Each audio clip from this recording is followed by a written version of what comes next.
Find someone to bring the children. Oh, it's very early. Gee, you look like a real little people, don't you? Sit at the table.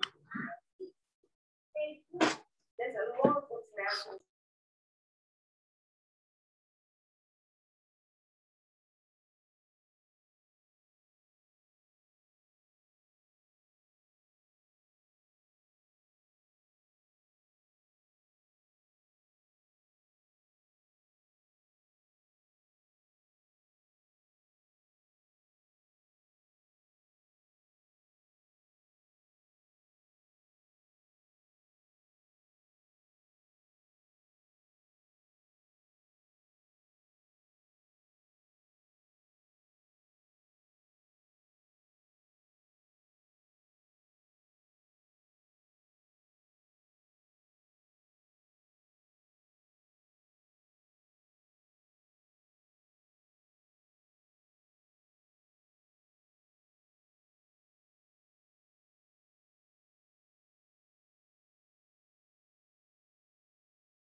Really?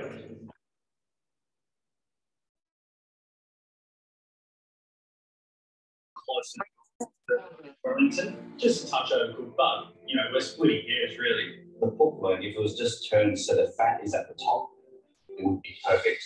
I think if I close my eyes and ate this, it would be. It's so close to my version. Go Pete. I mean, Go that's Pete. Go Pete. Go Pete. That was absolutely fantastic. It looked really beautiful. The short crust pastry was delicious and has that gorgeous tender texture on the inside. Alan, I think that he did a really good job in terms of presentation. He's done an incredible job. I really want to impress the judges. Hi, Tommy. Hello. And especially Khan. He's looking pretty close to Khan, and everything's looking right now. I just don't know what it looks like inside the Port Wellington. I have put everything in more into this dish. My heart, my soul went into this dish, and hoping and praying that it's enough. This guy must have many hearts because he always puts his heart aside. What's the time? I'll tell you when he's on. You miss after. 99% yours. If you don't get back out a job to make them a new restaurant, I would be very surprised. The composition, the filling, the bit of pork I had was perfect. It is so close to the flavour and balance of your dish. It is incredible. Every single component, mayo, dressing.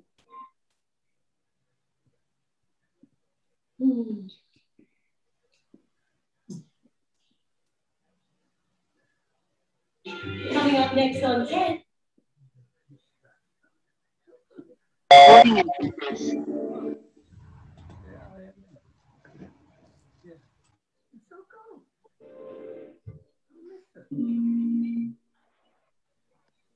That's him.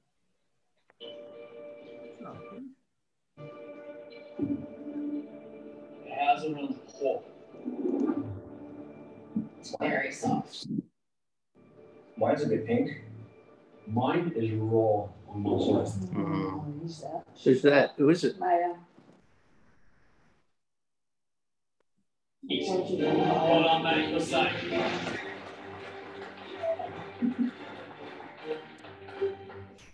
Depinder, Maya. One of you bought us a dish that had the best pork and the best pate of the day. No pickle place. But the other one, Tom, you're not.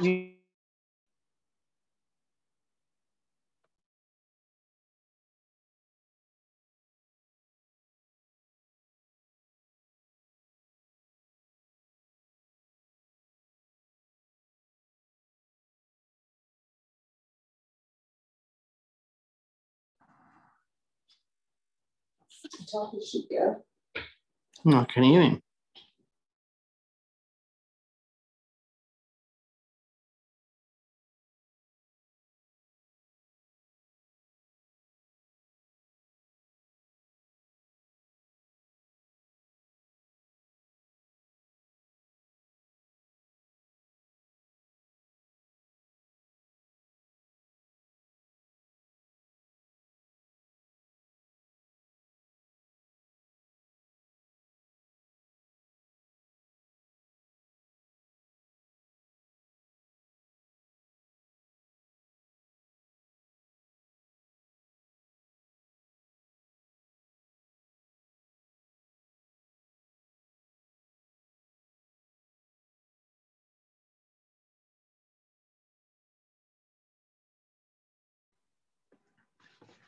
Good evening, ladies and gentlemen.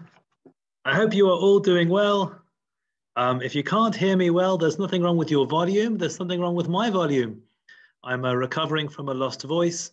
I know I don't sound great, but I feel great, and it is great to be learning together with you. I note that together with us this evening, as he so often is Mr. Simon Hirsch, who's joined us from Israel. So I'd like to wish you, Mr. Hirsch, a Mazal Tov on the engagement of your granddaughter, Ella Hirsch, to Baruch Sussman in Yerushalayim. That's really lovely news. So Mazal Tov to you and all the extended family. And to my in-laws and the extended family, Mazal Tov on the arrival of a new grandson, a son to my sister-in-law, Sabrina, and brother-in-law, Itai.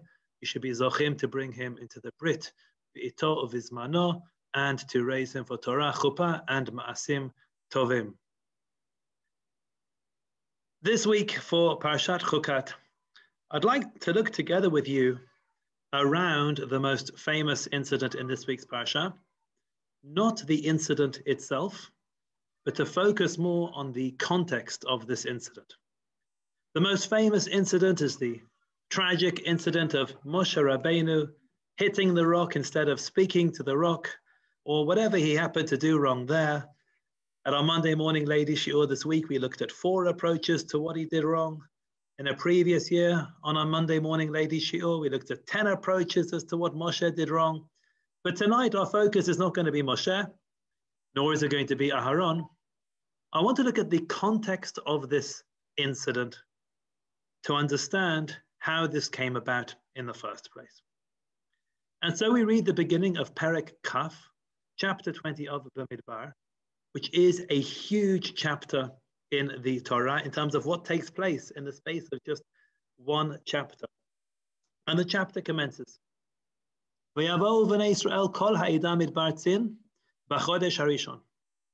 so the Israelites, the entire assembly came to Midbar Tzin in the first month. We're not told the first month of which year, just the first month, but we'll find out soon. Vayeshev ha'am b'Kadesh, and the people dwelt in Kadesh. Vatamot sham Miriam v'tikaver sham, and Miriam died there and was buried there. Then we read, V'lo haya mayim la'idan, there was no water for the assembly. Vayikalu al Moshe v'al Haron, and so they assembled, congregated against Moshe and against Aharon.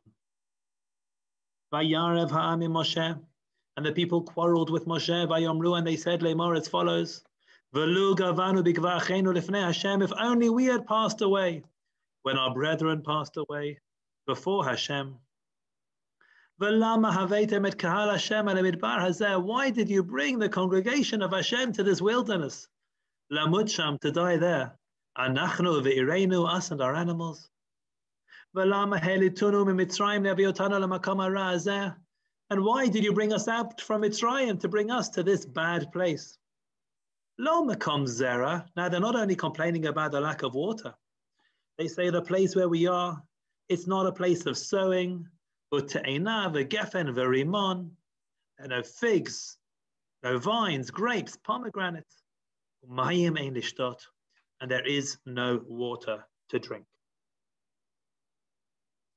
This passage is the backdrop for Hashem then commanding Moshe to take his staff and to talk to the rock. Instead, he hits the rock And as a result, tragically, Moshe Rabbeinu, who's born in Egypt, passes away ultimately in Transjordan and never sets foot inside the land of Israel. Moshe never reaches the ultimate goal of his leadership of bringing the people into the land. Now, when does this passage take place? The context here, I'm going to look at the historical context and then I'm going to look at the immediate context. But the context here is crucial to understanding this episode. Rashi comments in source number 2, Kol Ha'ida, we're told that the entire assembly came.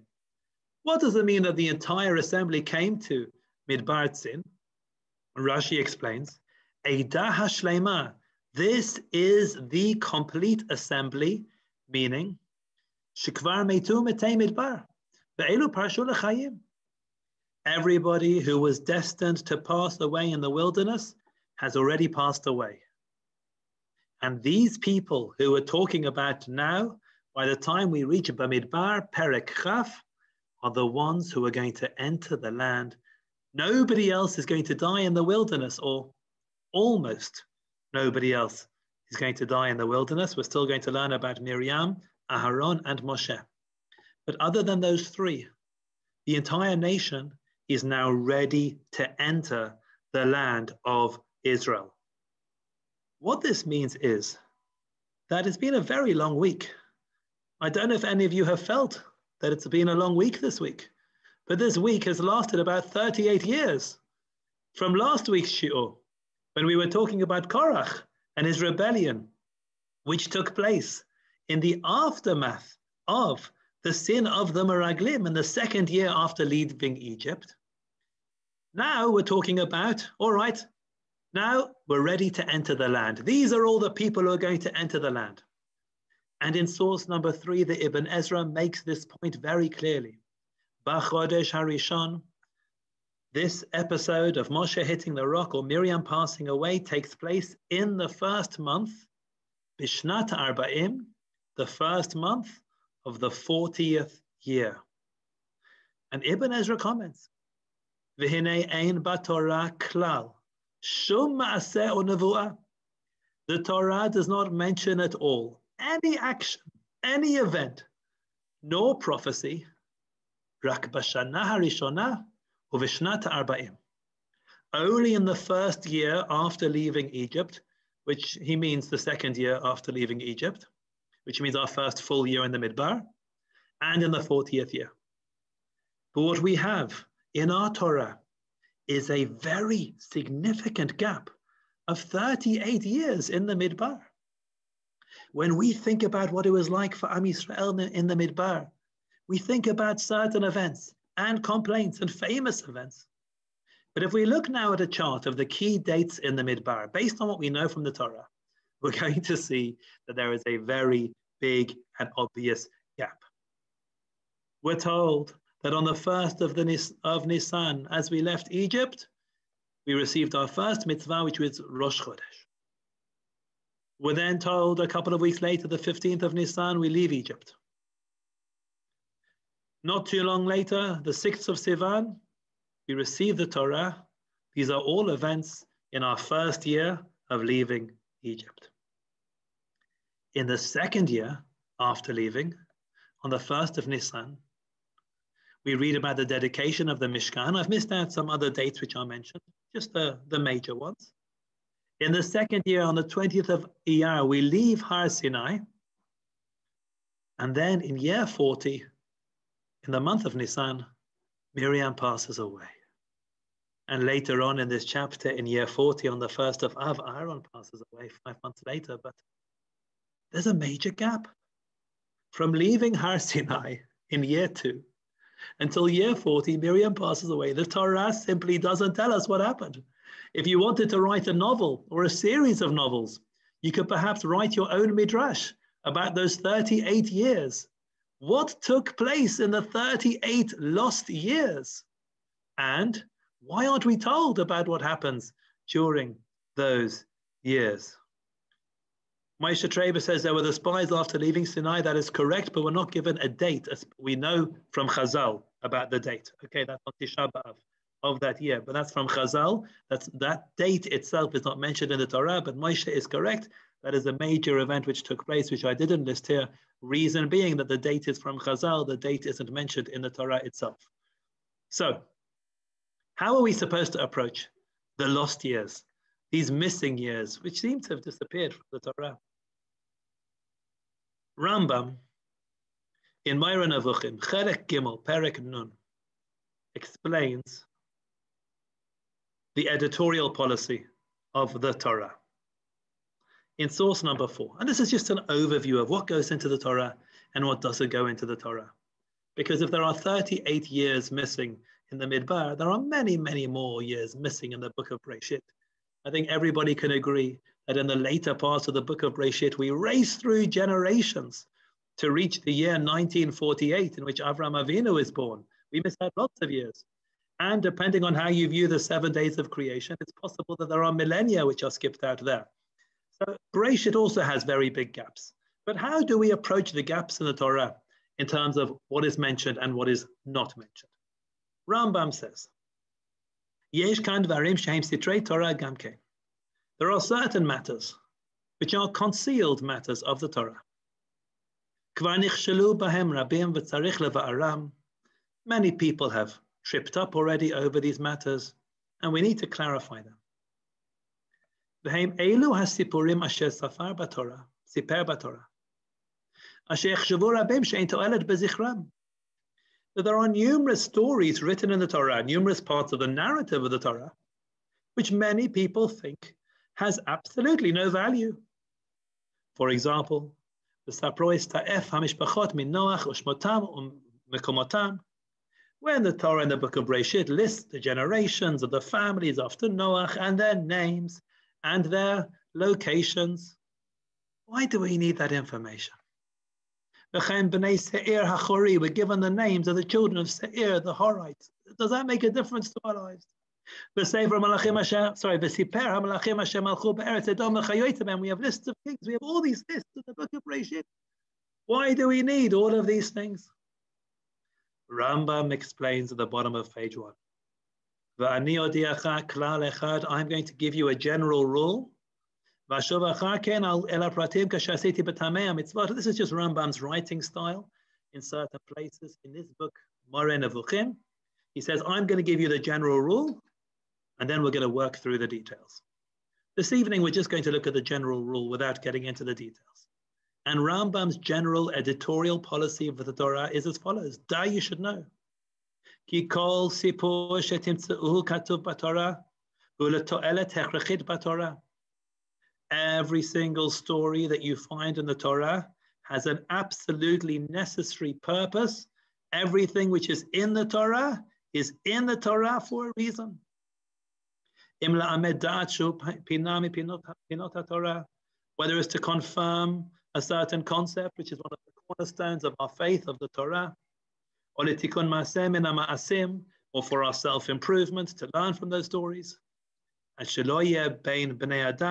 Avel v'chamas, so that people won't behave with iniquity or with treachery or bad behavior.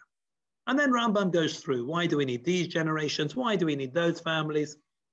But Rambam's rule is as follows. Everything which is in the Torah is there because it is there to teach us something, and it is there for a purpose. We can therefore understand that everything which is not in the Torah is not there because it didn't have a purpose to teach us something. There could have been amazing things which happened in those 38 years.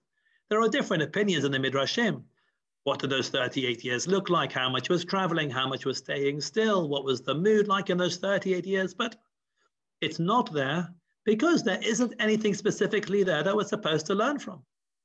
And from the fact that the Torah can skip out those 38 years in the Midbar means that they're not there because they don't have anything to teach us.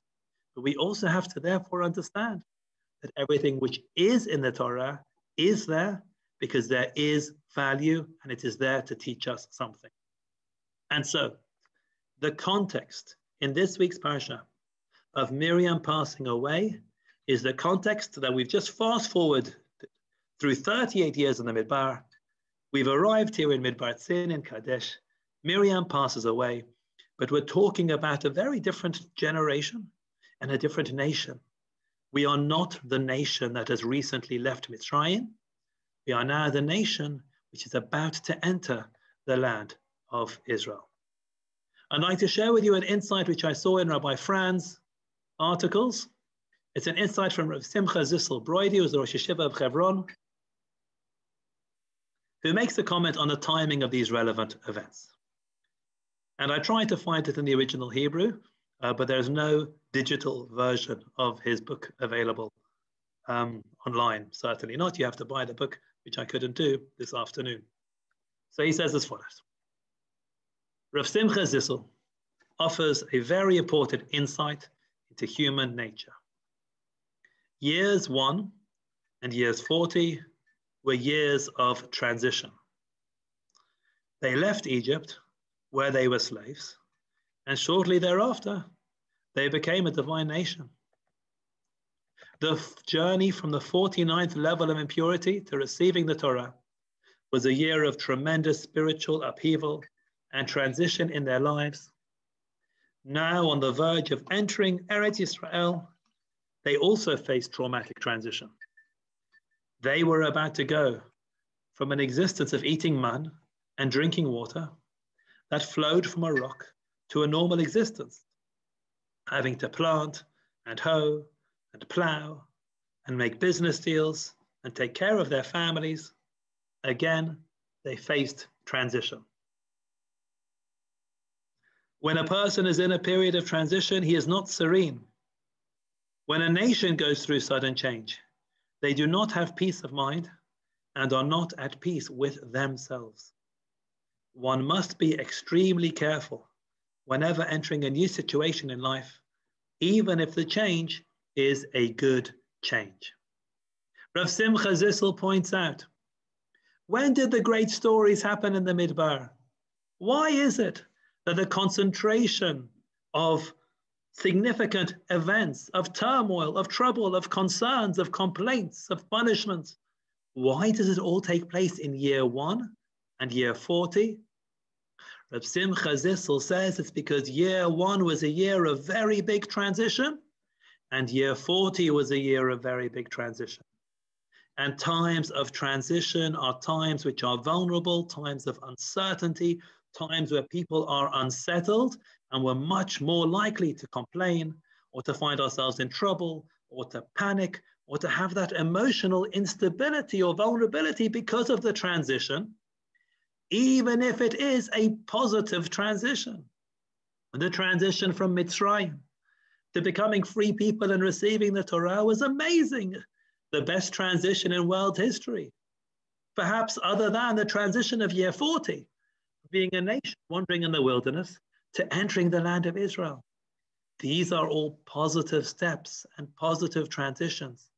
Yet we have to be careful and sensitive and aware that times of transition, even when they are positive transitions, are vulnerable times where things can go wrong and people are extra stressed and there's extra anxiety and there can be extra tension.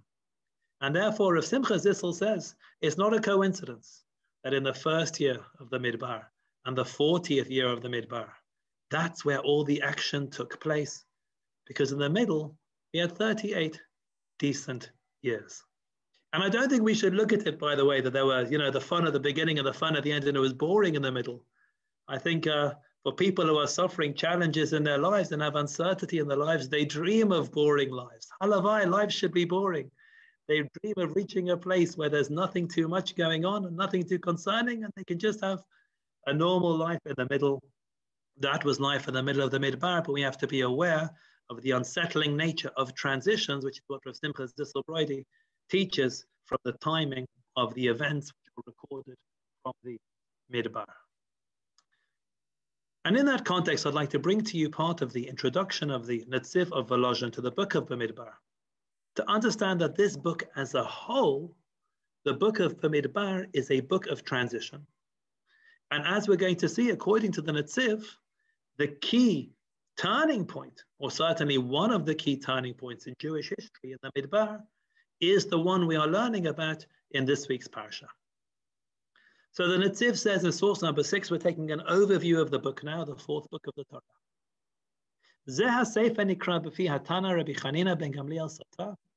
The name given to this book by the Tana Rabbi Chanina ben Gamliel in Sotah is called Chumash HaPekudim, the book of numbers. Now there's a lot which takes place in the book of Bamidbar. Many events.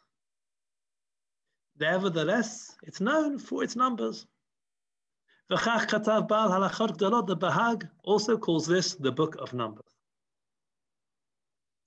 And it appears, it appears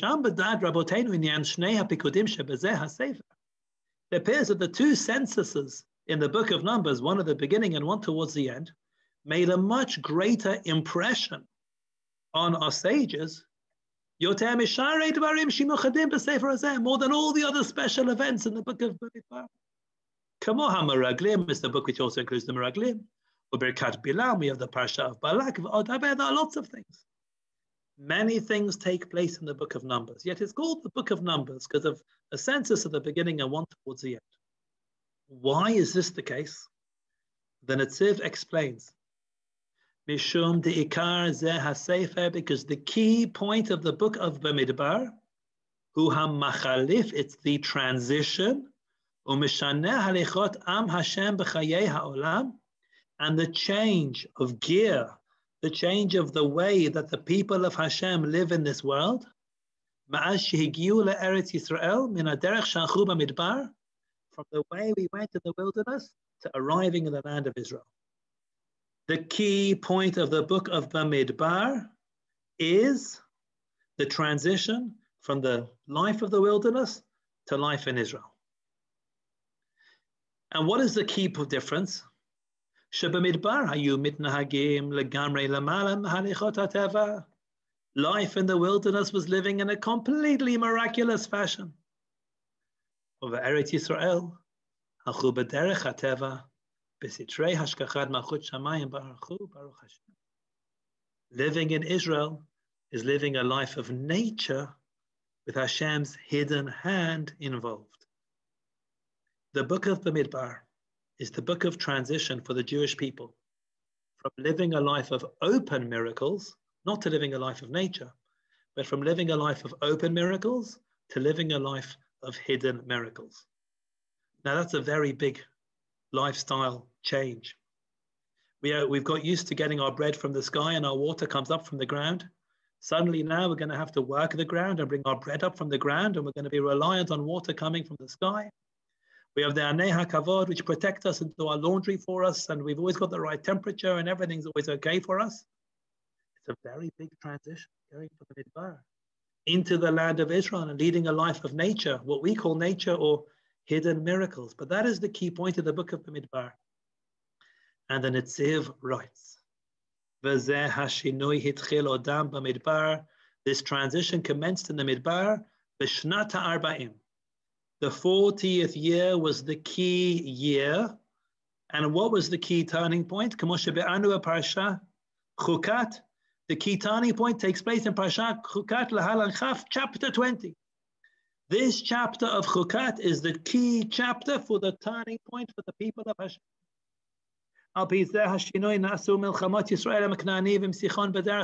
Suddenly in this chapter we have wars with the Canaanites, with Sichon, but we have wars using natural means. No longer is Moshe's staff always in his hands. We're no longer doing everything with our magical wand. Now it's only when it's absolutely necessary. Moshe brings out his staff, as we explain. And so the Netziv says, the entire book of Bamidbar is the book of transition. The key chapter for the transition in the book of Bamidbar is the chapter in this week's Parsha, which commences with the passing away of Miriam, and then we complain for water. And Moshe responds as he responds. So that's the broad context of this episode. The broad context is that we have just commenced, let's call it that we've been on a flight through the Midbar, and we've just commenced our descent into the land of Israel. We've just commenced that change in our lifestyle and in our lives to get ready to enter the land of Israel. Now, the only people who are alive, other than a couple of exceptions, are the ones who are going to enter the land of Israel. And that has an impact on us. Now, what is the immediate context in this week's parasha? The Gemara in Tanit, source number 7, teaches us. Meitvei, it's taught. Rabbi Yossi, Rabbi Yehuda Omer, he says, Shlosha Parnasim Tovim Amdu Israel, the Jews had 3 fantastic leaders. Elohen, and they were Moshe, Aharon, and Miriam. 3 siblings. And corresponding to each of these siblings, we received something miraculous and amazing. V'shalosh matanot tavot nitnu al yadam. We received 3 precious gifts corresponding to these 3 people. Ve'eluhen, and they are Be'er. Corresponding to one of them, we received the special well, the water in the wilderness. Ve'anan, corresponding to another one of them, we received the clouds of glory in the wilderness. Ve'man, and for one of them, we received the manna. Be'er bischut Miriam. The well and our source of water in the wilderness came about as a result of Miriam. Amud Anan, the special clouds of glory, the pillar of cloud, came bischut Aaron in the merit of Aaron. Man bischut Moshe, man was in the merit of Moshe. And the Gemara goes on to explain where we get each of these from, but I'm going to focus just on Miriam.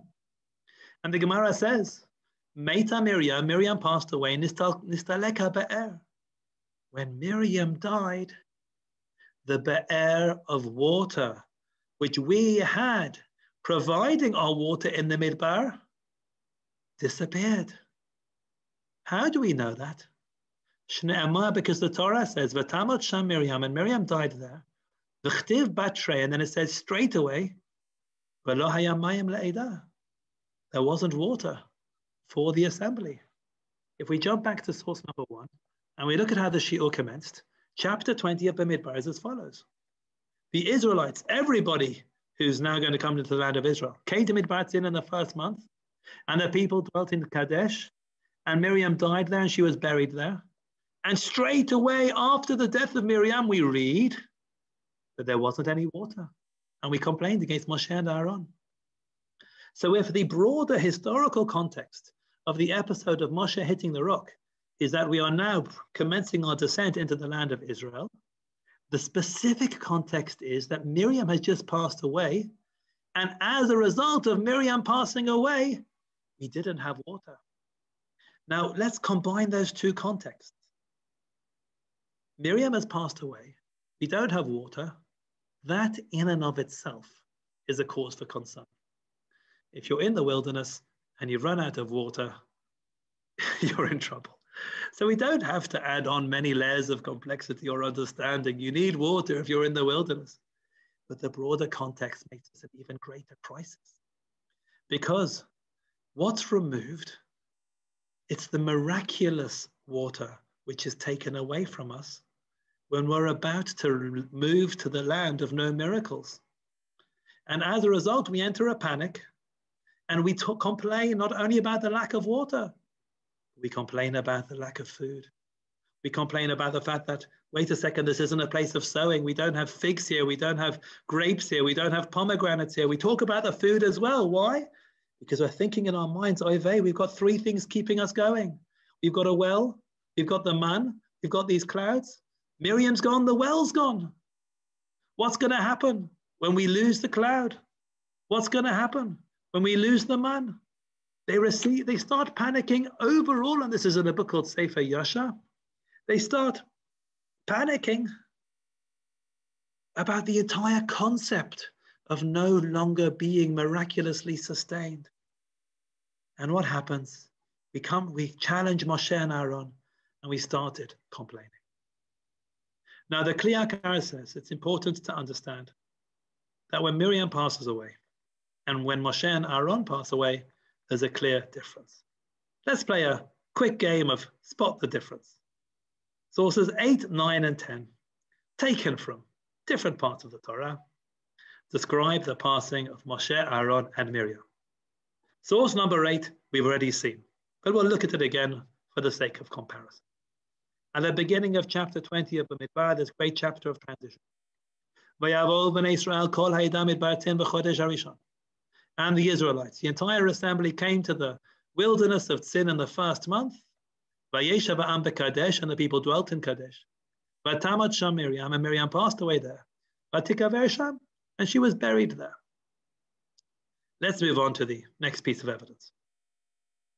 28 psukim later, Aharon passes away, 5 months later. Vayiru kol ha'ida, and the entire assembly saw, ki gava Aaron, that Aaron had passed away. Vayivku et Aaron 30 yom, and they cried for Aharon for 30 days. Kol Beit Yisrael, the entire household of Israel had this month of mourning for Aharon. Source number 10, we jump all the way to the end of the book of Devarim. Moshe Rabbeinu has passed away. Vayivku b'nei Israel et Moshe b'avot Moav 30 yom. And the Israelites cried for Moshe in the plains of Moab for 30 days. And then, Moshe, the days of crying, the mourning of Moshe ended. What's the difference? The key difference is that in source number 9, when Aaron passed away, 30 yom, we had a month of mourning. In source number 10, when Moshe passes away, 30 yom, we have a month of mourning. There were more people who came to the Shiva for Aaron than came for Moshe. We see for Aaron, it says, Kol Beit Yisrael, the entire household of Israel came, mourned the loss of Aaron. And that's because of Aaron's role in Shalom Bayit and being Ohev Shalom and Rodef Shalom and bringing people together. Either way, for Aaron, there's Shloshim, there's 30 days of national mourning. For Moshe Rabbeinu, there's Shloshim, 30 days of national mourning. Miriam HaNeviah, without whom Moshe Rabbeinu would never have been born. The great heroine of our nation, in whose merit we've had water in the wilderness for 40 years. Miriam passes away, and what happened? Miriam, she dies, and she's buried. There's no mention of any national mourning over the passing of Miriam. And so the Kli Yakar explains in source number 11. V'lo haya mayim la'eda, there was no water for the assembly. Al tzat ha'onesh chesru ha'mayim. It wasn't just a natural consequence that Miriam passes away and then we don't have water. This was a punishment. Because we did not give Miriam the correct, honorable send-off. We did not eulogize her properly. Why? Because the Kli Yakar does the comparison. Kiva Moshe v'Aharon emar vayivkotam b'nei Israel. When Moshe and Aaron passed away, we're told that the Israelites cried for them, as we pointed out in the psukim above. V'chan lo ne'emar vayivkota. But here, there's no mention of crying for Miriam. V'ne'emar, it just says, v'tamat sham, she died, v'tikabesh them, and she was buried. That's it. Kiva makom shemeita sham tehei kvorata la'alta. Because where she died, she was just buried straight away. V'nishkacha kemet melev, and it was just, she was completely forgotten from the heart. She was just dead and buried and gone.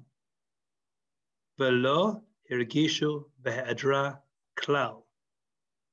There was no acknowledgement and no sense of missing Miriam until Al-Kain, therefore, nechsaru lahem hamayim.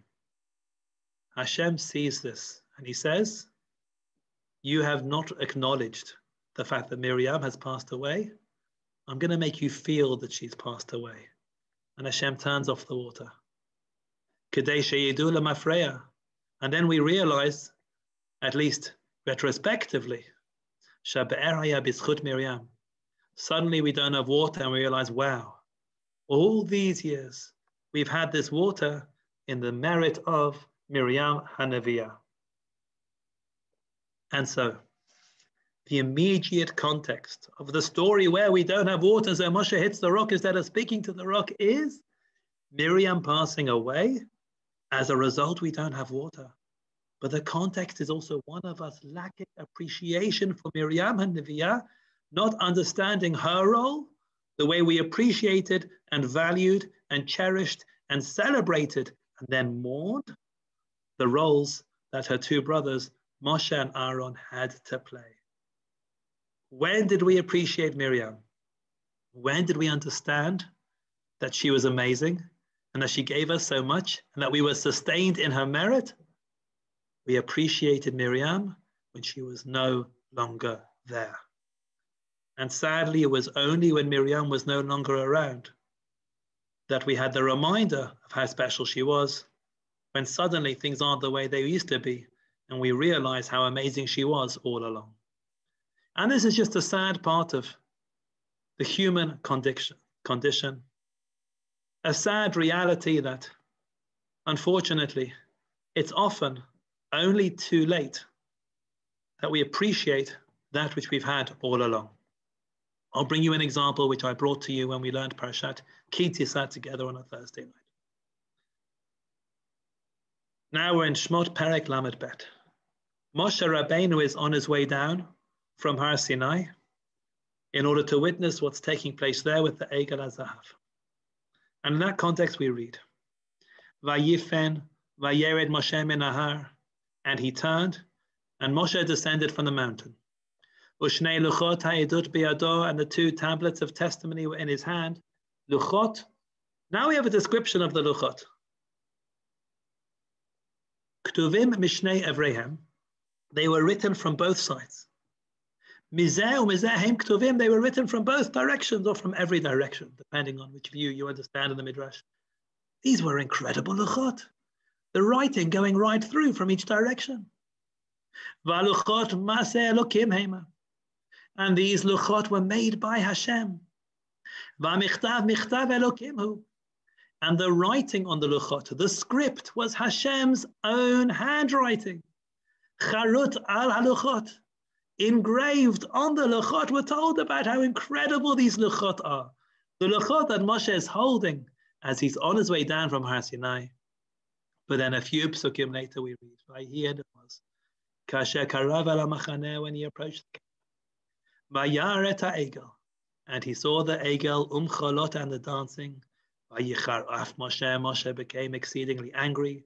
Vayashlech mi'adav et haluchot, and he threw down the luchot from his hands. Vayishaber otam tachat hahar, and he smashed them there by the foot or under the mountain. In source number 13, Ramban makes a fascinating observation. When Moshe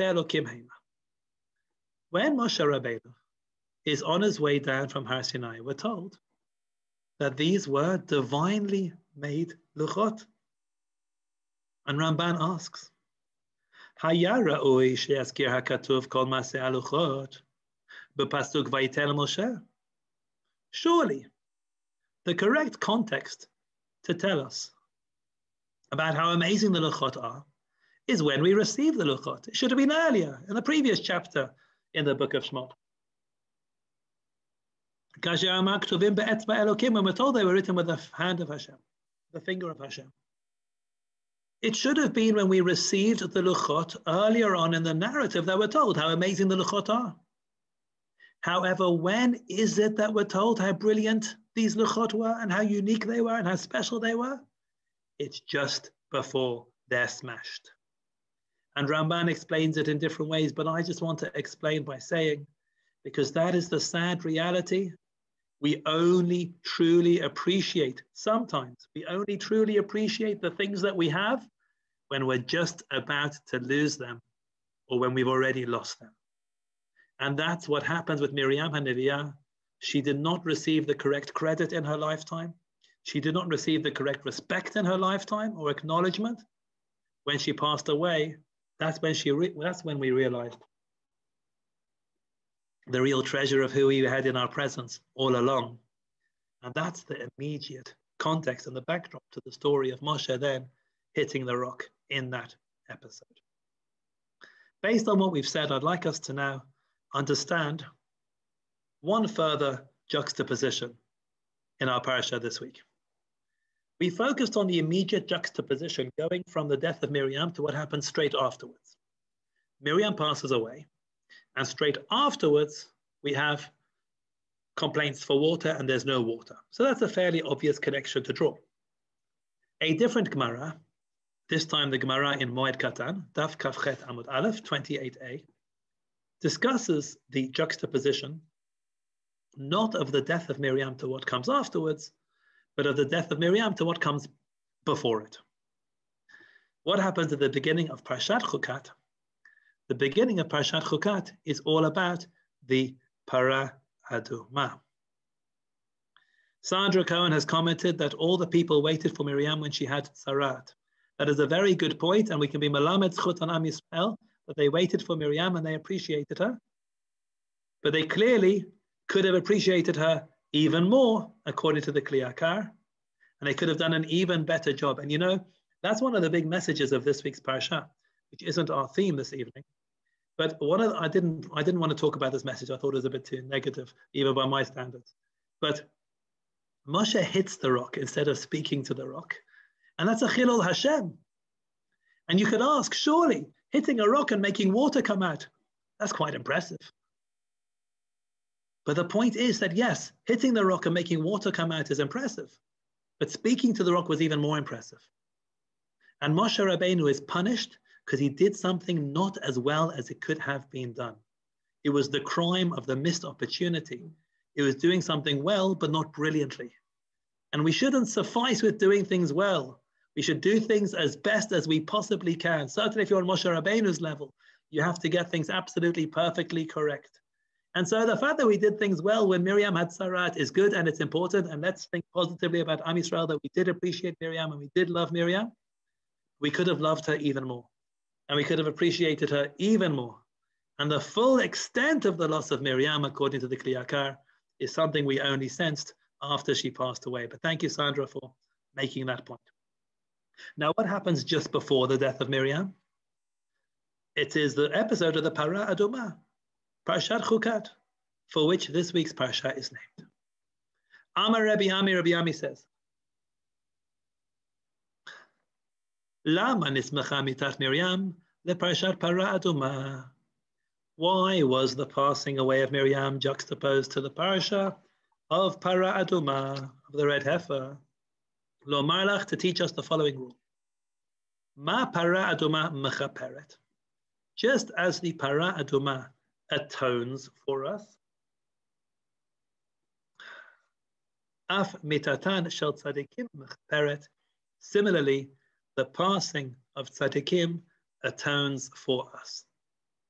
Now, there are different occasions where Chazal teach us about the passing of the tzadikim atoning for the nation. How does that work? How does it work that a tzaddik passes away and that provides atonement for us? I'd like to share with you an idea again from Rabbi Frand, who's absolutely brilliant, which he gave in 5759, explaining the sequence of what we've learned together this evening. And he says as follows in source number 15. The juxtaposition of the Para Aduma and the death of Miriam teaches us that just as sacrifices atone, so too the death of the righteous atones. He then goes on to say, the juxtaposition of the death of Miriam and the lack of water teaches us that it was in the merit of Miriam that the nation of Israel merited to possess the miraculous rock well that accompanied them during all the years of their wandering. So far, so good. It's a summary of what we've learned together this evening. But now Rabbi Frand ties it all together. These two statements of Chazal dovetail with each other. There is a connection between them. When does the death of the righteous atone? The death of the righteous only atones when people realize what they have lost. In what way does the death of the righteous atone? It atones when it has an impact on us and our thoughts and our behaviors. When we internalize the lessons of that individual, that is how the death of the righteous atones. It's not just some magic trick that somebody righteous has passed away and in all of our spiritual bank accounts, all of our debt is removed. That's not how it works. It's only if we appreciate that which we have lost, if we learn the lessons from the one who's passed away, if we acknowledge and understand and celebrate everything that they brought to this world in their lifetimes, then their passing will atone for us in terms of the lessons that we take on in our own lives as a result of them passing away. So chapter Chaf, the 20th chapter of the book of Bamidbar, which we read in this week's parasha, is a huge chapter. It is a chapter of major transition. And I think it's valuable understanding, not just the question, what did Moshe do wrong when he hit the rock, not zooming in on that moment in history, but understanding it in its context. And maybe, just maybe, and I know not every opinion agrees with this, but maybe, had we learned to appreciate Miriam while we had her in her lifetime, had we properly acknowledged Miriam, maybe we wouldn't have had the well disappearing. And then maybe, if that's the case, Moshe wouldn't have hit the rock. And then Moshe would have brought us into the land of Israel. And if Moshe would have brought us into the land of Israel, the whole of Jewish history would have been so different. If Moshe builds a Beit HaMikdash, the Beit HaMikdash can never ever be destroyed. Maybe the root cause of this tragic story of Moshe not bringing us into the land, maybe the root underlying cause is our lack of appreciation of what we have while we have it. We must all learn from the passing of Miriam, take it for ourselves, that we should learn to appreciate what we have and cherish the members of our families and the many privileges and wonderful blessings that we have in our lifetimes. Let's cherish them while we have them and not wait for it to be too late before understanding the great brachot we had all along.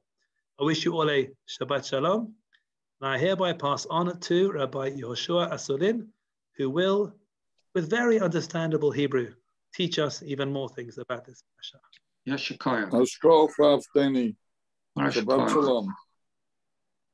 Shabbat Shalom, הרב. שבת שלום לכל היוצאים. ולכל הנכנסים. ערב טוב לכל הנכנסים. כן, כל הכבוד. ערב טוב, שבת שלום. אנחנו נתחיל, אז קודם כל כיף לראות את כולכם. אתם שומעים אותי טוב? כן, שומעים טוב. דרך אגב, יש ביום שבת בבוקר שיעור עם לי ברוב ורב הקנת? או אין? אני לא יודע, אבל הדרך לבדוק את זה במזרחי מטרס או בהודעות, אולי בצ'אט, כדי שנוכל להתמקד כאן בשיעור שלנו. אוקיי. אבל יש שיעורים, יש שיעורים והם מפורסמים בניוזלטר של מזרחי. יש גם קידוש. יש גם קידוש? אוקיי. בסדר. תודה. בסדר גמור. טוב, אז נראה אתכם בקידוש אולי. תודה רבה, בעזרת השם. אז ערב טוב לכולם, ואנחנו היום נדבר פרשת חוקת. התלבטתי אם לשאול אתכם על מה נדבר, אבל בזמן הקצר שיש לנו, עד שנמצא על מה לדבר, כדאי שכבר ייגמר לנו הזמן. ולכן, חשבתי לדבר על נושא מרתק שאני בטוח שכבר שמעתם אותו בעבר, שמעתם עליו, כולנו שמענו על זה, כולנו קראנו על זה, ואף על פי כן, חז"ל, חכמינו זיכרונם לברכה, לימדו אותנו שאין בית מדרש בלא חידוש.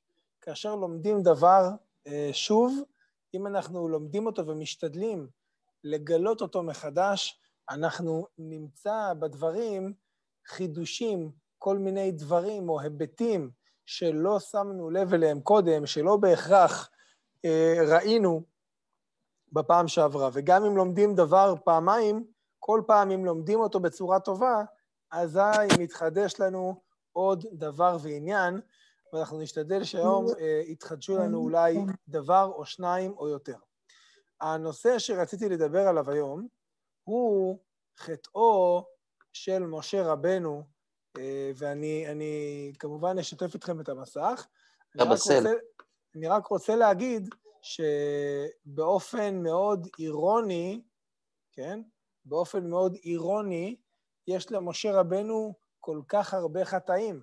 משה רבנו הצדיק חטא חטא עלום, חטא נסתר, חטא שאנחנו לא מבינים כל כך כמה הוא היה גרוע, מה כל כך היה גרוע במה שעשה, תכף נראה.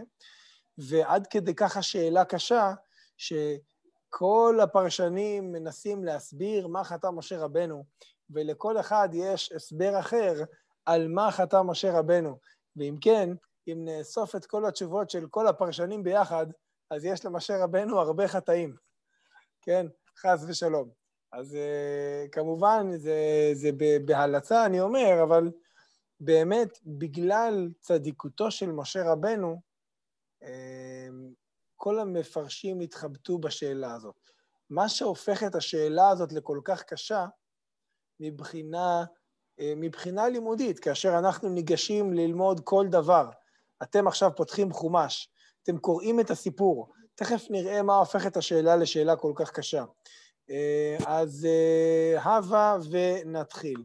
קודם כל, כמובן, נראה את הפסוקים. אנחנו לא יכולים להתחיל בלי לראות את הפסוקים, יש כאן כמה פרשיות, אני מבין שהרב דיבר על פרשת מותה של מרים, וכן, אכן כתוב בפרק כ', ויבואו בני ישראל כל העדה מדבר צין, נגדיל קצת את המסך, ויבואו בני ישראל כל העדה מדבר צין, בחודש הראשון, וישב העם בקדש, הם מגיעים למדבר צין, ויושבים במקום שנקרא קדש. מה קורה בקדש? ותמות שם מרים, ותיקבר שם. מרים מתה, מרים נקברת, התורה מאוד בזריזות, בקיצור, מספרת לנו על הדבר, אין יותר מדי דרמה, או לפחות התורה לא מספרת לנו יותר מדי מה היה. ומיד אחר כך אומרת התורה, ולא היה מים לעדה, ויקהלו על משה ועל אהרון. אין מים לעדה, הם נקהלים על משה ועל אהרון, באים להגיד לו, אין לנו, הם כמובן באים, מה עושים כשאין מים? הולכים לאבא ואמא. מי אבא ואמא? משה ואהרון. הם אבא ואמא של בני ישראל, הם המנהיגים שלהם. ואז אומרת התורה, וירב העם עם משה, הם רבים עם משה, כן? קראו לו משה רבנו, לכן הם רבו איתו, אתם יודעים, ככה בגלל מישהו רב, נכון? בגלל זה קוראים לו רב, כי הוא רב עם אנשים, סתם, בוודאי שלא, אבל ככה אומרים העם.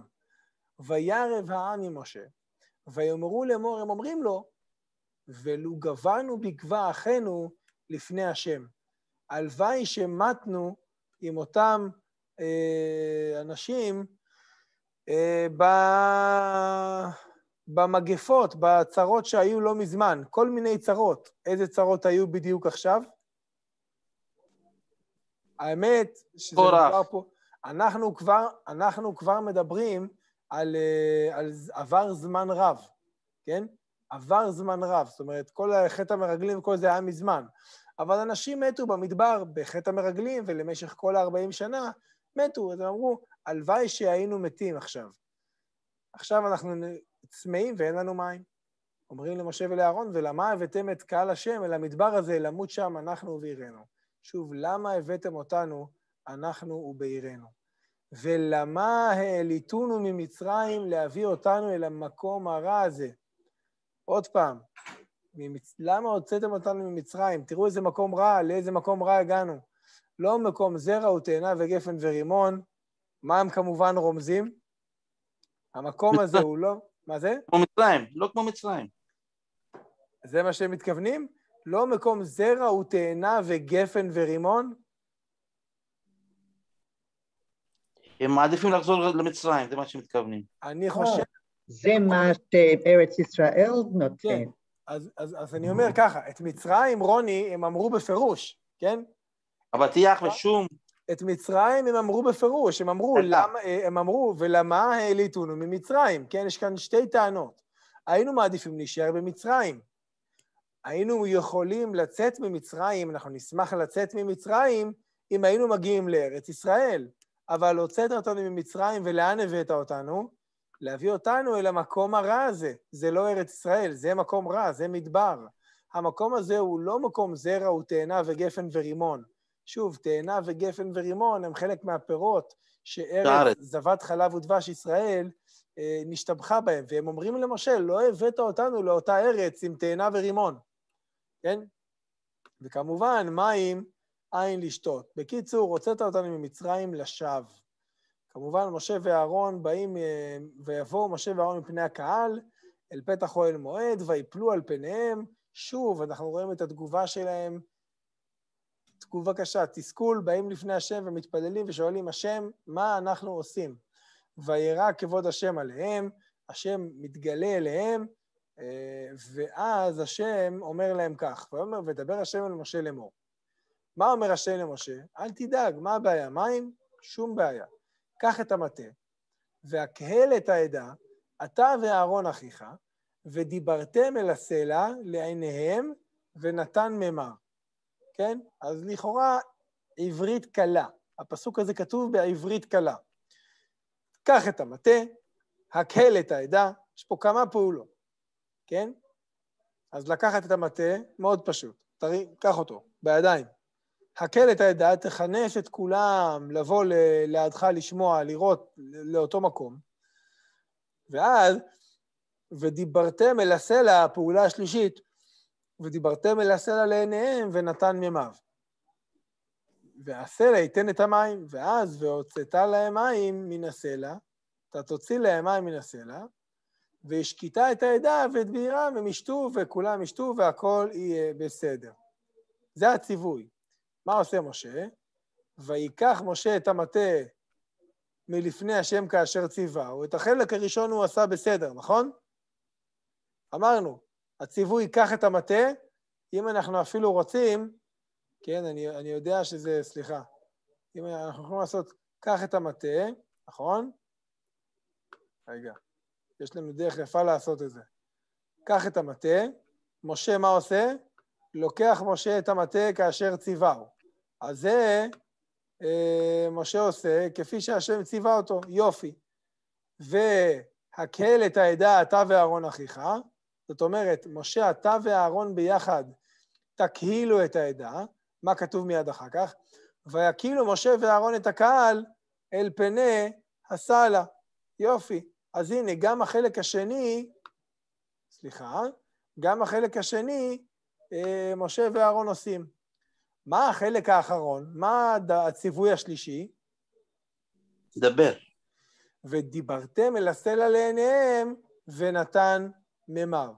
כן? אז בואו נכלול גם את המילים ונתן ממר, למרות שלא בהכרח חלק מהציווי, אבל אז אנחנו עכשיו נצבע את זה בצבע, רגע, מה יש לנו? ירוק. בסדר? אז תדברו אל הסלע. ומה קורה כאן? ומה קורה אצל משה? ויאמר להם, אומר לעם, שמעונה המורים, המן הסלע הזה נוציא לכם מים?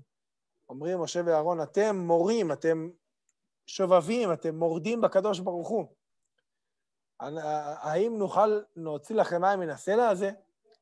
ואז משה כמובן לא מחכה לתשובה, וירא משה את ידו, ויח את הסלע במטהו פעמיים, ויצאו מים רבים ותשת העדה ובעירם. זאת אומרת, מה עושה משה? עושה כאן משה משהו, וירא משה את ידו, ויח את הסלע במטהו פעמיים. איפה הקדוש ברוך הוא אמר לו לעשות את זה? הוא לא אמר לו. הוא לא אמר לו, נכון? הוא לא אמר לו. הוא לא אמר לו. עכשיו, זה מאוד מעניין. עכשיו אני מסמן את זה ואני מתלבט באיזה צבע לצבוע את זה. באיזה צבע לצבוע את זה. שאלה טובה. אני הייתי חושב, אנחנו תכף נראה, אבל חסר לנו הצבע הירוק שהיה בציווי, חסר לנו בסיפור. יש כאן שני משפטים. ויאמר להם שמעונה המורים, אז הוא אומר, אבל למי הוא אומר? לא לסלע, הוא אומר לעם ישראל. ולעומת זאת, אחר כך מה שהוא עושה עם הסלע, זה מרים את ידו ויח את הסלע. פעמיים. אוקיי. אז עד כאן זה הסיפור. לכאורה לא קרה שום דבר נורא. יצאו מים, העם שתה, הכל בסדר. אלא שבפסוק שאחר כך כתוב, ויאמר השם אל משה ואל אהרון, יען לא האמנתם בי, להקדישני לעיני בני ישראל, לכן לא תביאו את הקהל הזה לארץ אשר נתתי להם. והפסוק הזה הוא פסוק חריף ביותר. השם אומר למשה ואהרון, כיוון שלא האמנתם בי להקדישני לעיני בני ישראל, זאת אומרת, מה החטא של משה ואהרון? שהם לא האמינו בהשם להקדיש אותו לעיני בני ישראל. לא ברור לנו כאן מה בדיוק הייתה הבעיה. לא ברור. אפשר לומר בצורה פשוטה שהוא אמר, תדברו אל הסלע והם הכו בסלע, אבל תכף נגיע לשאלות שזה מעלה. ויען, לא האמנתם, לכן לא תביאו את הקהל הזה לארץ אשר נתתי להם. מה העונש על אותו חטא? מהו העונש של משה ואהרון על החטא שלהם? הם מתו במדבר. זאת אומרת, הם לא מכניסים את עם ישראל, את הקהל הזה, אל הארץ שהשם נתן להם. וכאן בעצם יש כל מיני שאלות. אני הייתי אפילו שמח שאתם בעצמכם תעזרו לי להעלות את השאלות שהפרשה הזאת מציפה אלינו. מהם הבעיות או השאלות או הקשיים שיש לנו כאן בלימוד הסיפור הזה?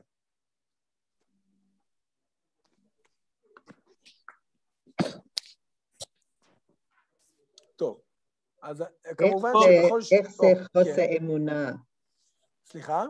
איך זה חוסר אמונה? זאת אומרת שולמית, מה הכוונה לא האמנתם בי? איפה היה חוסר אמונה של משה ואהרון? כן? כן? כן. עוד מישהו? הבעיה מתחילה ממש בכחול, כי כתוב הקהל את העדה, צריך לעשות עדה. מה זה עדה? עדה זה עם של עדות, אבל לא עשה עדה, רק ויקילו משה ואהרון את הקהל, אין עדה, יש רק קהל. אז אומר הקדוש ברוך הוא, לא תביאו את הקהל הזה אל הארץ, צריך להביא עדה אל הארץ, ולא קהל. פירוש נפלא. אני חייב להגיד, פירוש נפלא. ויש באמת כמה ביטויים בתורה שמתייחסים לקבוצה של אנשים. ובאמת שאנחנו צריכים לדעת שיש הבדל בין קהל לעדה, לעם. כל הכבוד דיוויד, מעניין אותי לשמוע איפה ראית את הפירוש הזה. אין לי ספק שיש בזה משהו, וזה פירוש נפלא ביותר. אני מקווה שאתם הבנתם מה שאמר לנו דיוויד. אני אעשה את זה בצורה מאוד ברורה. והקהל את העדה, אולי זה רמז, כשכותבים את המילה עדה, אולי זה רמז שהעם או הקהל צריך להעיד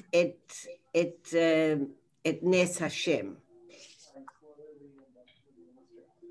הקהל צריך להעיד את נס השם, מה זאת אומרת? זה המילה עדה, שזה לא רק קהל, זה עדה, ומשה לא לקח את העדה. נכון. אני חושב, משה כאילו רצה להראות להם, כי אני מוציא מה, לא קדוש ברוך הוא. אז עכשיו יפה מאוד. יש קושייה אחרת, מדוע הוא אמר להם 8 חמורים, זה לא יפה. הוא אמר, הוא כאילו התעצבן על העדת, על ישראל, ואמר להם לשון רע. הקדוש ברוך הוא לא אוהב שאף אחד אומר משהו רע נגד הבנים שלהם, אפילו שהם חטאים. טוב, אז קודם כל, אתם אומרים כולכם דברים יפים, אנחנו תכף נראה, כדי לעשות מה שנקרא סדר בראש, נראה את המפרשים שאומרים, שמזכירים את הדברים שאתם אומרים. דבר ראשון, אני רק ציינתי פה, כמו שראיתם בצבע, את העניין של הקהל והעדה, ובוודאי שיש הבדל, ועדה כביכול היא דבר יותר מאוחד מאשר קהל. אפשר לומר, כאשר יש קבוצה של אנשים, צריך לשאול מה מאחד את האנשים האלה, נכון? יש לנו קבוצה של אנשים שעומדים אחד ליד השני. האם כל מה שמאחד אותם זה העובדה שהם עומדים אחד ליד השני ונמצאים באותו חדר? או שמה שמייחד אותם זה אולי איזשהו רעיון שהם כולם מתאחדים סביבו, והם יכולים להיות מפוזרים בכל העולם, אבל עדיין הם כולם מאוחדים, הם עדה אחת, כי כל האנשים האלה, אפילו שהם רחוקים אחד מהשני, עדיין יש דבר שמאחד אותם. כמו אנחנו שיושבים עכשיו ולומדים תורה, ולומדים יחד, אנחנו לא נמצאים באותו החדר, אבל בהחלט יש דבר שמייחד אותנו. עדת ישראל. וזו, בוודאי, ועם ישראל בוודאי, וזו שאלה יפה מאוד. הייתי רוצה לנסות לראות כמה מהפרשנים, ואולי להוסיף עוד כמה מחשבות בשולי הדברים, אבל באמת לשתף בפירושים שחלקם מוכרים יותר וחלקם מוכרים פחות. אני חושב בראש ובראשונה, הפירוש המוכר ביותר הוא הפירוש של רש"י. רש"י הוא הפרשן שלא בצדק הפך להיות הפרשן של הגננת. אתם יודעים מה זה הגננת? גננת בגן הילדים, כן? בדרך כלל כאשר הילדים לומדים את הפרשה, הם לומדים את הפרשה והגננת מספרת להם את התורה ישר עם פירוש רש"י. בואו נראה מה אומר. אני רק רוצה להעלות עוד שאלה אחת חריפה שצריך לדבר עליה. זאת אומרת, יש פה כמה שאלות. דבר ראשון, מה בעצם, רואים שהיה פער, אבל מה בעצם עשה משה רבנו לא בסדר? לא כתוב. זאת אומרת, חוץ מזה שכתוב שהשם אמר לו, תדבר אל הסלע, והוא מכה את הסלע. בסדר, אוקיי. חוץ מזה, לא כתוב שום דבר בפירוש שנראה בעליל שהוא רע. וזאת בעיה אולי שכדאי לדבר עליה. ודבר שני, כתוב כך, יש פה סיבה ותוצאה. יען, לא האמנתם בי, להקדישני לעיני בני ישראל. זאת אומרת, בגלל הדבר הזה שעשיתם, לכן מה התוצאה, מה העונש? לא תביאו את הקהל הזה לארץ אשר נתתי להם. בגלל החטא הזה, משה ואהרון לא זוכים להיכנס לארץ. וכאן אנחנו צריכים להבין, בסדר, משה רבנו חטא, אף אחד לא מושלם, כל בן אדם חוטא. אבל איזה חטא גדול זה היה שגרם לעונש כל כך כבד. עונש כל כך כבד שהקדוש ברוך הוא לא הסכים לסלוח עליו למשה רבנו. בסדר? יש לנו כאן שתי שאלות, שהן אחת. א', מה היה החטא של משה? אפשר לשאול, כיצד חטא משה בחטא שכזה? איך משה רבנו לא האמין בקדוש ברוך הוא? אולי שאלה נוספת.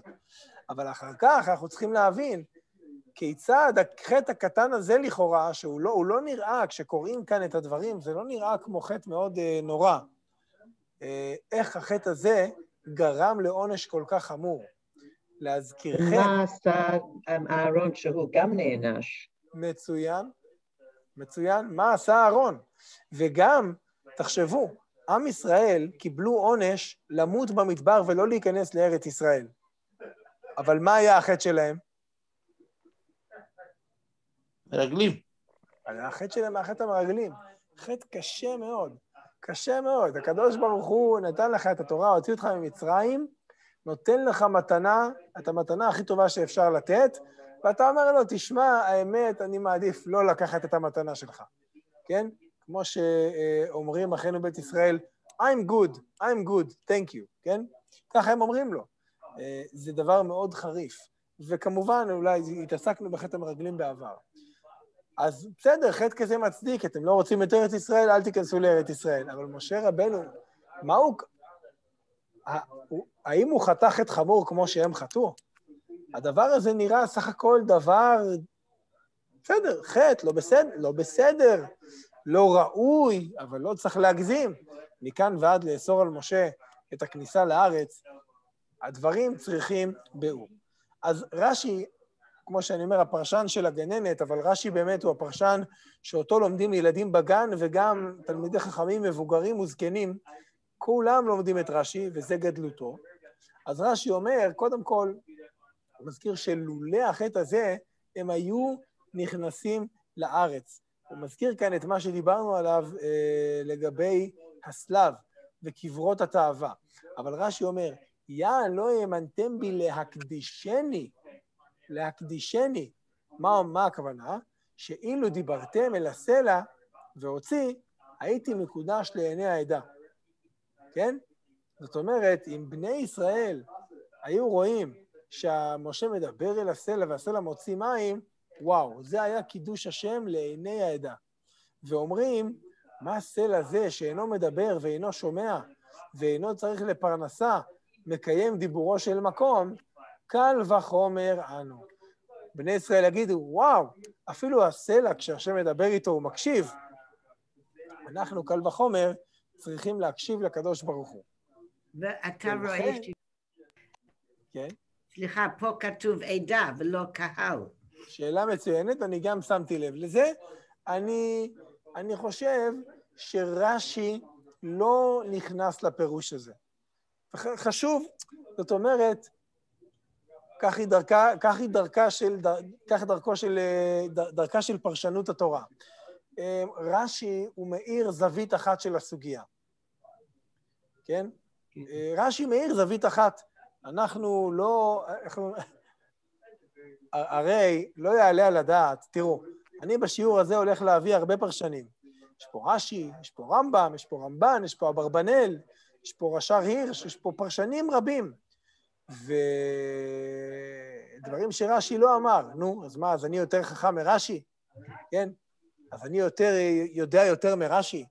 לא, אבל רש"י הביא זווית מסוימת, ובכיוון הפרשני שרש"י הולך בו, לכאורה זה נראה שרש"י לא מתייחס להבדל הזה בין קהל ועדה. ההערה של דיוויד הייתה הערה טובה מאוד, אבל בצורה פשוטה רש"י לא מתייחס להבדל הזה בכלל, בכיוון הפרשני שרש"י מדבר בו, בסדר? ורש"י מפרש על פי חז"ל. כמובן שיהיה ניתן לפרש את הפרשה בכמה וכמה אופנים שונים. עכשיו, בואו ונראה. אז אם הייתם מדברים לסלע, היה קידוש השם, אבל כיוון שלא דיברתם אל הסלע, לא נקדשתי לעיני בני ישראל. ובגלל הדבר הזה, לכן נשבעתי, לא תביאו בשבועה, אומר השם, כן? אין שום סיכוי שתיכנסו לארץ. בסדר. כך אומר רש"י, דיבור היה עושה יותר קידוש השם לעיני בני ישראל. יש למישהו הערה על רש"י? שאלה על הפירוש של רש"י? זה גם כנס להכות את הסלע ומים יבוא. אומרת קתי, תראה, את אומרת את זה יפה, הרמב"ן יגיד את זה בצורה יותר חריפה, אבל את אומרת יפה מאוד. אומרת קתי, גם להכות בסלע זה נס. גם זה נס. אז למה זה כל כך גרוע? אפשר לומר, תראו, מפירוש רש"י... הם עושים כאילו, הוא מוציא, לא קדוש ברוך הוא מוציא מהם. הוא אומר, שמונה... רגע, אוקיי, אז אנחנו נגיע. הזה נוציא לכם מים. אז אנחנו נגיע, הרמב"ן מביא את זה בשם רבנו חננאל, ותכף נגיע. אז יש עוד שאלה לפי רש"י. אם השם אמר למשה לדבר אל הסלע, מדוע משה לא הקשיב לקדוש ברוך הוא? מדוע הוא לא מדבר אל הסלע? הרי משה רבנו הצדיק, מאמין בקדוש ברוך הוא, כל הזמן, בכל ביתי נאמן, עושה את כל מה שהשם אומר, כיצד משה רבנו התבלבל, חטא, טעה, ולא עשה בדיוק את מה שהשם אמר לו. הפירוש של רש"י מעורר את השאלה הזאת. בעיקר כאשר אם מדברים אל הסלע, זה עושה יותר קידוש השם. מה גרם למשה למעט את הקידוש השם ולהכות בסלע? שאלה. הוא היכה את הסלע בפעם הראשון, שהשם הגיד לו להכות את הסלע, אז זה לא משהו חדש. שולמית? מי זה? אני לא רואה פה על המסך שלי. אז קודם כל, נכון, שולמית? כן.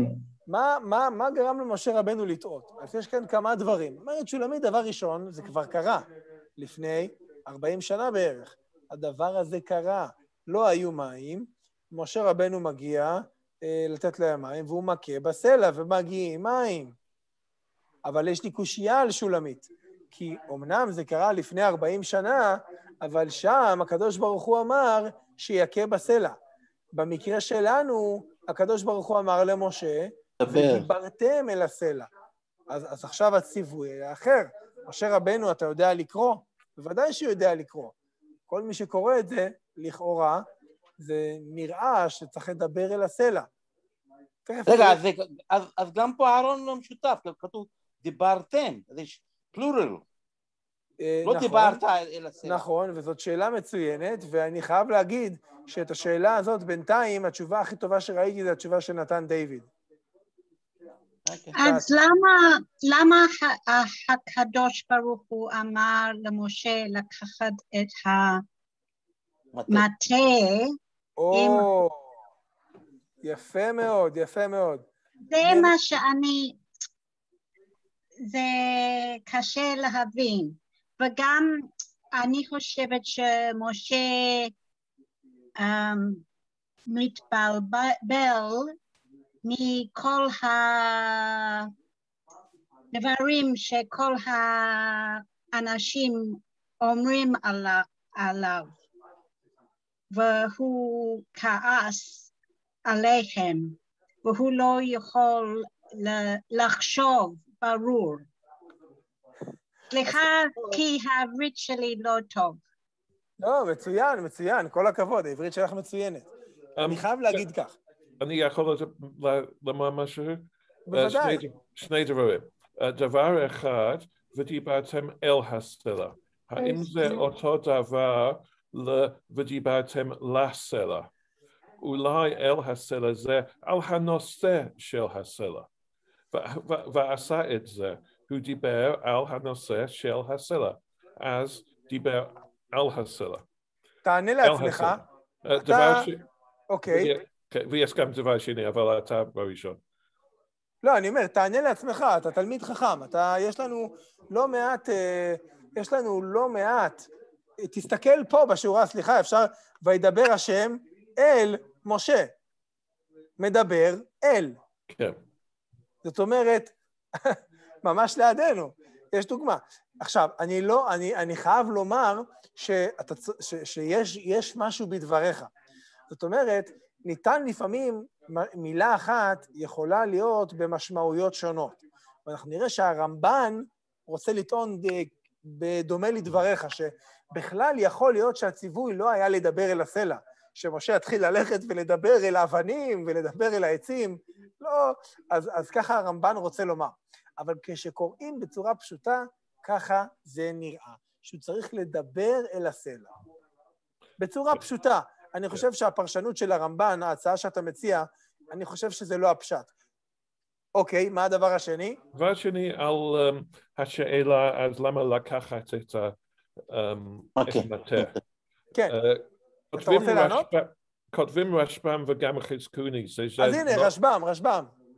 רשב"ם וחזקוני, שניהם אומרים שזה לא היה המטה של משה, זה היה המטה של אהרון, שמצינו בפרשת קורח, ששם אותה לפני העדות. אז זה דבר טוב לעשות עדה מן הקהל, לקחת את מטה אהרון מלפני העדות. שאלה טובה, אם כי, טוב, זה לא הקטע מהרשב"ם שאני מצטט, הבנתי, איך אתה יודע? טוב, האמת היא שיש בסיס לדברי הרשב"ם, שזה לא המטה של אהרון. למה זה, שזה לא בהכרח המטה של משה? כי למה? אם זה היה המטה של משה, אז היה יותר נכון שיהיה כתוב, קח את מטך. כן. קח את מטך, כמו שאומר השם למשה כמה וכמה, לדעתי, לפחות פעם אחת בעבר. אז מדוע כאן כתוב, קח את המטה, וגם אחר כך, ויקח משה את המטה. מלפני השם בוודאי המטה הזה היה בבית המקדש, כנראה. אז יש סיכוי סביר להניח שהמטה הזה היה אותו מטה של אהרון. כן. מעניין מאוד. אולם כתוב פה, וייך את הסלע במטהו. פעמיים. רגע, אז למה כתוב, קח את המטה של אהרון? אני אומר, הפירוש שדיוויד הציע בשם הרשב"ם, הוא פירוש שאפשר לדבר עליו, אפשר לומר אותו, אבל אני רק אומר כך, אפשר להגיד שהמטה הוא המטה המפורסם, אני חושב בכל הסיפור של בני ישראל, המטה של משה יותר מפורסם, כאשר אומרים המטה, פר אקסלנס, מה שנקרא. המטה הגדול ביותר הוא המטה של משה רבנו. בו הוא עשה את האותות, בו הוא עשה את המכות, בו הוא קרא את הים. פירוש הרשב"ם במקומו מונח, אבל כאן כתוב, המילה במטה הוא פעמיים, נוטה לומר שזה המטה של משה. אפשר לפרש כך או כך, אני לא רוצה להיכנס לזה, אבל פירוש יפה מאוד. עכשיו, בואו נמשיך לעוד פירוש נוסף. הרשב"ם, עכשיו, כמה מכם שאלתם, מדוע אמר השם למשה, אם השם רצה שמשה ידבר אל הסלע, מדוע הוא אמר לו לקחת את המטה? אז הנה, אז כמובן רשב"ם מדבר על זה שמשה טעה במה שהשם אמר לו, קח את המטה, כן? אם השם אמר לו, קח את המטה, אז הוא חשב שצריך להכות, הוא לא חשב שהדיבור יעזור, הוא חשב שהעיקר הוא המטה, והעיקר הוא ההכאה. ומה שאמר הקדוש ברוך הוא, ודיברתם, מה שהשם אמר לו, שתדברו אל הסלע, היה סבור שזוהי רצונו של השם, לדבר אל הסלע בהכאה במטה. כן? זאת אומרת, וכאן רואים איך אפשר להבין את אותו משפט בכמה פעמים, בכמה אופנים. זאת אומרת, כן, אני אדבר, בוודאי לדבר אל הסלע, אבל איך מדברים אל הסלע? אל הסלע מדברים בשפת האבנים. שפת האבנים היא שפה של הכאה. כך מדברים. אם אתה תדבר עם סלע עם הפה שלך, זה לא יעזור. ולכן, כך הבין משה. לכאורה. בואו נתקדם, זה פירוש מאוד מעניין. פירוש הרמב"ם, פירוש שהזכרתם קודם לכן, והרמב"ם אומר שהחטא של משה היה, בואו נראה, וחטאו עליו השלום, של משה רבנו עליו השלום, היה שנטע אל אחד משני הקצוות במעלה ממעלות המידות. הרמב"ם תמיד מדבר על דרך האמצע, שביל הזהב, ועל איך שהאדם צריך להיות כל הזמן באיזון, בבלנס, בין שני קצוות בתכונות הנפש. ואדם צריך להיות רחוק מאוד מן הכעס. הכעס זה מידה שבה צריך להתרחק. אבל אדם צריך להיות בסבלנות, המידה היא מידת הסבלנות, ומשה נטע אל הכעס, הוא כעס, ואומרו שמעון האמורים, משה רבנו כועס על עם ישראל, ואומר הרמב"ם, דקדק השם עליו שיש כמוהו כועס בפני קהל ישראל. הרמב"ם גם לא מתייחס להבדל בין המילה קהל והמילה עדה, אבל הרמב"ם כן אומר שבמקום שלא ראוי בו הכעס, משה רבנו כועס. ולא סתם אדם. יש הרבה אנשים שכועסים, אבל משה רבנו הוא כל כך גדול וצדיק וחשוב, לא ראוי שהוא יכעס. לצערי הרב, קצת לפעמים במנהיגים של היום, במנהיגים הפוליטיים שלנו בימינו, זה לא עובד. אנשים, הלוואי שהיינו יכולים להגיד, הפוליטיקאים שלנו, חברי הכנסת, אנשים כל כך צדיקים וגדולים, לא ראוי שהם יכעסו, כן? דווקא לפעמים דברים כאלה קורים גם שם. אבל משה רבנו הוא לא היה פוליטיקאי. משה רבנו היה מנהיג באמת גדול וצדיק, ובאמת זה לא היה ראוי. ואומר הרמב"ם, כגון זה בחוק האיש ההוא חילול השם. אם אני הייתי כועס עליהם זה לא היה נורא, אבל כשהוא כועס עליהם זה חילול השם. למה? כי תנועותיו כולם ודיבוריו נלקחים למופת. בני ישראל לומדים ממשה. כל דבר שמשה עושה הם רואים והם אומרים וואו, זה האמת. ואז הם עלולים ללמוד מזה דברים לא טובים. ולכן הקדוש ברוך הוא מעניש את משה. אולם הרמב"ן קשה לו מאוד עם ההסבר הזה. הרמב"ן אומר, החטא במשה ואהרון במי מריבה אינו מתפרסם בכתוב. ואני חושב שזה אולי המשפט הכי חשוב כאן, בכל השיעור הזה, כן? זה לא כתוב. לא כתוב בתורה מה היה החטא, מה הייתה הבעיה. ואפשר להבין, אפשר לחפש, אבל בסופו של דבר זה לא כתוב. ואומר הרמב"ן, רש"י פירש שציווה אותם ודיברתם אל הסלע ולא אמר והכיתם. אומר הרמב"ן, ודברי אגדה הם. כן? זה דברי אגדה, זה לא, אומר הרמב"ן, זה לא הפשט, זה אגדה, זה רעיון יפה, אבל זה לא הפשט הפשוט של הדברים. כי הוא אומר, לא נתחברו, כי מאחר שציווה, קח את המטה, יש ממש מה שיכה בו. אם השם אומר לך לקחת את המטה, אז אתה מבין שהמשמעות היא להכות בסלע. בשביל מה אתה צריך מטה, אם לא בשביל להכות? ואילו היה רצונו בדיבור בלבד, מה המטה הזה בידו? אומר הרמב"ן, אם השם רק רוצה שאני אדבר, לא צריך מטה. מה, תגיד לי, רש"י, שאם אתה מדבר זה נס יותר גדול מאשר אם אתה מכה? הלא כבר אמרה לך קאתי קודם, שאין הבדל. אומר הרמב"ן, ואין הנס גדול בדיבור יותר מההכאה, כי הכל שווה אצל הסלע. חברים יקרים, סלע לא מוציא מים. לא משנה אם אתה מדבר אליו או מכה אליו או שר לו שירים. זה לא מוציא מים, נקודה. אז מה שאתה לא תעשה זה נס, אין הבדל בין הניסים. אחר כך דוחה הרמב"ן את רש"י, את דברי רש"י. אחר כך הוא אומר, והרב רבי משה סבר בו סברה. מי זה הרב רבי משה?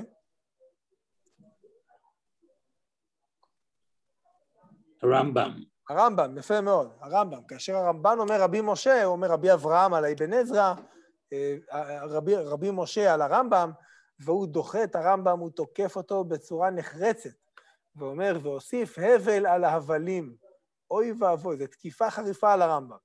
שהכתוב אומר, מריתם פי, הפסוק אומר, אתם מריתם פי, מרדתם בי, לא שמעתם בקולי, לא האמנתם בי, לא האמנתם בי, כן? אם כן, אין העונש בעבור שכעס.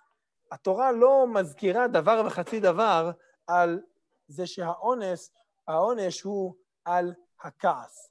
ואם אתה רוצה על כעס, אז יש כעס יותר, יש מקומות שמשה ממש כעס עליהם בצורה מפורשת, שם אולי היה צריך להיענש. ואומר הרמב"ן דבר נוסף, זה אפילו לא כזה כעס, הכתוב לא סיפר שכעס. הוא אמר שמעון האמורים, אבל שמעון האמורים זה תוכחה. גם המורה או הרב של הקהילה יכול לפעמים להגיד דברים שהם תוכחה, אבל זה לא אומר עכשיו שהוא כועס, הוא אמר מילים כאלה גם בעבר, וגם בספר דברים, שהוא אומר להם, ממרים הייתם עם השם. משה אומר להם, אבל זה בלי כעס, הוא פשוט מוכיח אותם. אומר הרמב"ן, וגם הארון לא כעס מימיו. הרי הארון גם חטא כאן, אבל הוא מעולם לא כעס.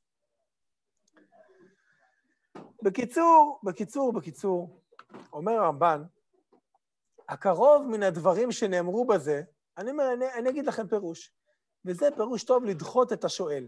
כאילו מי שישאל אותך מה חטא משה, תגיד לו את זה. וזה דברי רבנו חננאל. כי הם אמרו, מן הסלע הזה נוציא לכם מים. מי יוציא את המים? הוא. אנחנו.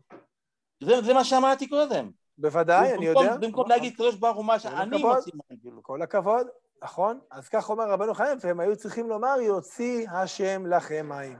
הם היו צריכים להזכיר, השם הוציא את המים, לא אנחנו. כיוון שהם לקחו לעצמם את הקרדיט על הדבר הזה, קרדיט זאת מילה בעברית, הם לקחו לעצמם את הקרדיט, זה ממעט את קידוש השם של הדבר. אני רוצה להתקדם, תראו איזה יופי, ההערה של דיוויד וגם של, אולי אפילו של הרשב"ם, לא של הרשב"ם, של דיוויד, אבל קודם, הוא אומר, האמת כי העניין סוד גדול מסתרי התורה, אבל הוא, ואז הוא אומר שיש פה גם סודות, הוא אומר, על דעתי, הפירוש של ודיברתם אל הסלע כמו על הסלע, אוקיי? אז זה עבור דיוויד, יצאת הפירוש יפה, וגם הרמב"ן חושב שזה כך, אולם זה לא הפשט. אפשר להסביר כך, אבל זה לא הפשט. עכשיו אני רוצה לדלג, בגלל שבאמת זמננו קצר, ברשותכם, אבל יש עוד פירושים כהנה וכהנה וכהנה. אני רוצה, ברשותכם, להקריא לכם את הפירוש של הרש"ר הירש, פירוש נפלא. רב שמשון רפאל הירש. אומר כך, משה רבנו יש לו דז'ה וו, אתם יודעים מה זה דז'ה וו? זה מילה בעברית. כך הוא עומד שוב לפני העם, משה עומד לפני העם, אחרי קרוב ל-40 שנה. הוא מטה האלוקים בידו, הוא מחזיק את המטה, עומד לפניהם אחרי 40 שנה. זה קרה 40 שנה קודם, בתחילת שליחותו, לפני כ-40 שנה. אני עכשיו בסוף השליחות שלי, ובתחילת השליחות שלי זה היה לפני 4 שנים, לא 40 שנה. אבל משה רבנו היה לו שליחות יותר גדולה משלי.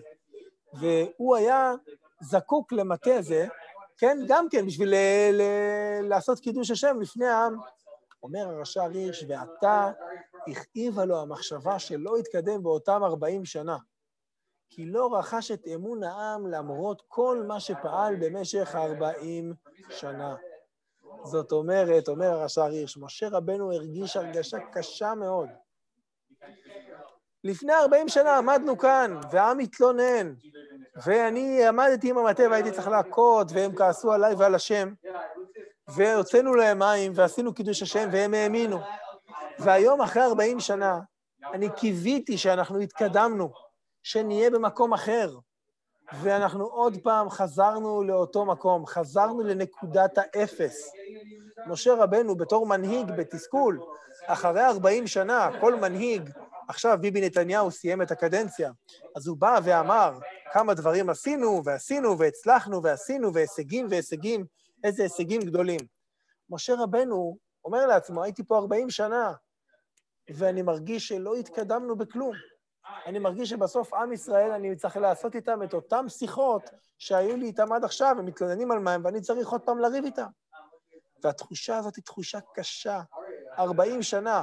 זה כל מה שמשה רבנו עושה. מה משה רבנו? המנהיג של עם ישראל, המנהיג שאמור לקדם אותם, להוביל אותם לקראת ארץ ישראל. והנה בסוף הדרך הוא מרגיש שהם לא התקדמו בכלל. התחושה הזאת כל כך קשה, והוא מרוב הקושי של התחושה, הוא שוכח את שליחותו ומדבר קשות על העם, ובסערת רגשות מכה את הסלע. כמובן אומר הרש"ר הירש, איננו יכולים חס וחלילה לשפוט את משה רבנו, אנחנו לא יודעים מה עבר עליו, אבל לכאורה אפשר שגם הדבר הזה שימש שמה. טוב, כמובן שכדרכנו בקודש לא הספקנו לחסות את כל המקורות, אבל אני כאן בבית המדרש, כבר יש לנו מניין לערבית, אני מתכבד להגיד לכולכם, לאחל לכולכם שבת שלום, תודה רבה שבאתם, והיה מאוד נעים ללמוד איתכם ולשמוע את הדברים שלכם, ובעזרת השם נתראה בשבת. שבת שלום. תודה רבה, שבת שלום. שבת שלום, תודה. בכבוד.